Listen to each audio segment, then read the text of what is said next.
Okay, you saw a political riot? Oh yeah.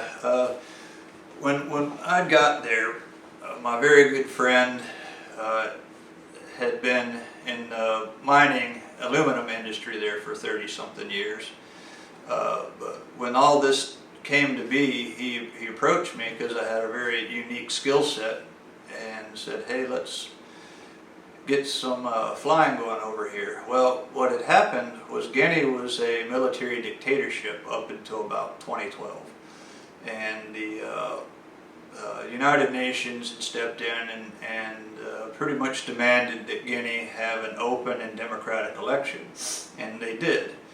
Uh, Unfortunately, what happens a lot in West Africa is it's still very tribal, and there are numerous completely distinct individual tribes of Guineans, and that the elections become a competition between these tribes to see which tribal elder, which is going to be elected. And at this time, the largest population there were the Malinke.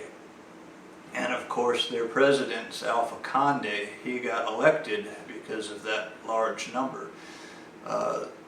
The downside was there was often a lot of violent civil unrest between the tribes. So much so they would even broadcast on the local radio channels, you know, if you were of this tribe, we're going down here and going to start trouble in this part of town. And just so happens I was visiting a friend, and it was an apartment in Conakry, which is the capital of Guinea. And we were several stories up when one of these riots broke out. And for what seemed like hours and hours, we watched terrible riots and terrible violence taking place up and down these streets, starting fires and turning cars over. Just an unbelievable scene.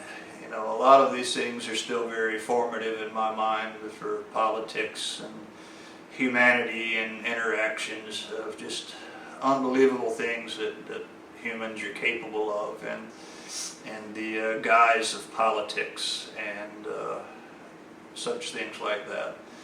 But yeah, that was the one of many said riots like that during election cycles in Guinea, West Africa.